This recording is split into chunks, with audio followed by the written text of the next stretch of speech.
Ngayon pa mga bossing, ako po yung may i-recommenda sa inyo. Baka kayo po hindi pa nakakagawa nito. Gumawa na po kayo nito mga bossing. Ito pa mga bossing ko ay isa sa mga subok na napakaswerte ang tambalang ito. Ito rin po mga bossing ko ang pangalawa sa mga pampaswerte na ginawa ko nung ako yung nagsisimula pa lamang.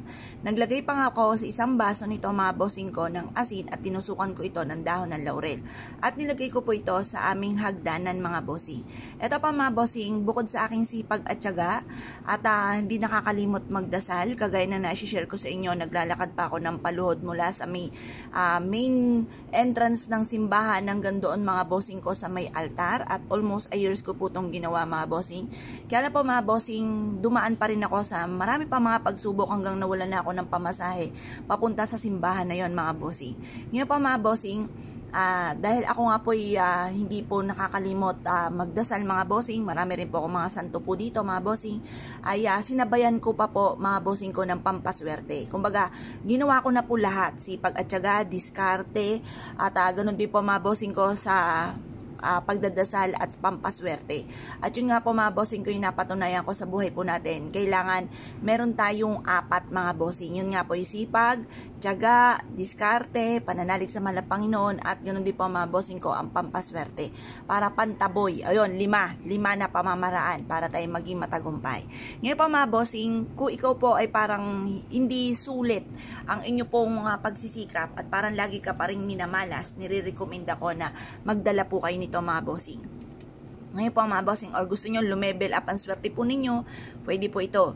Or kaya po, ikaw po ay hanggang sa ngayon, tapos na ang pandemic, ay kayo po ay wala pa rin trabaho, hindi ka matanggap sa trabaho, magdala po kayo ng ganito.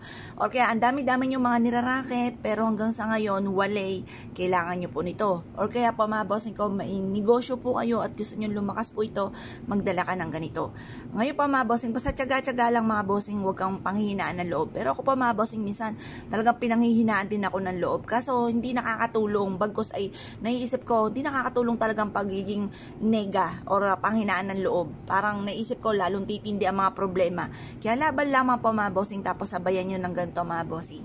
Ngayon pa mga bossing, ang paggawa nito, kailangan focus ka, naniniwala ka, at huwag kang masyadong atat, kasi ang taong laging atat, gustong gusto ko agad na maganap yung mga bagay na ninanais, lalong tumatagal. Basta kalmado ka lamang, basta kung may trabaho ka, sipagan ninyo, gawin nyo na lahat, pinaka-the best ninyo sa trabaho po ninyo, at nasa inyo naman ang pagpapala. Naniniwala ako, kapag ginawa mo yung the best mo, hindi yung bang, talagang parang may limit ang bawat oras, yung mga ganun, may mga taong empleyadong ganun eh.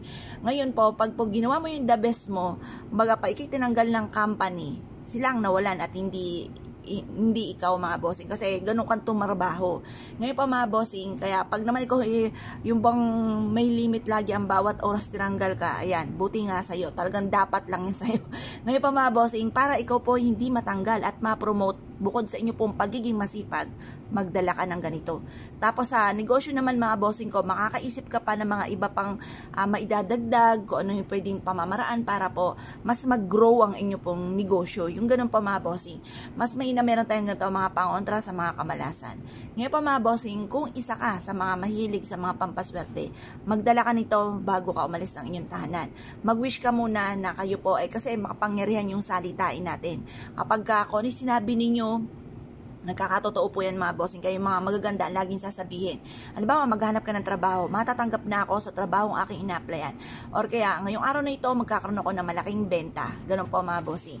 Basta positive lang ang mga laging ibubukas sa bibig. Tapos yung mga nega na nagaganap, yun po ipagdadasal na matapos na ako naman ang mga pagsubok na pinagdadaanan. Kung isa ka sa mga naniwala at nais po itong gawin, huwag na po ay magpatumpik-tumpik pa.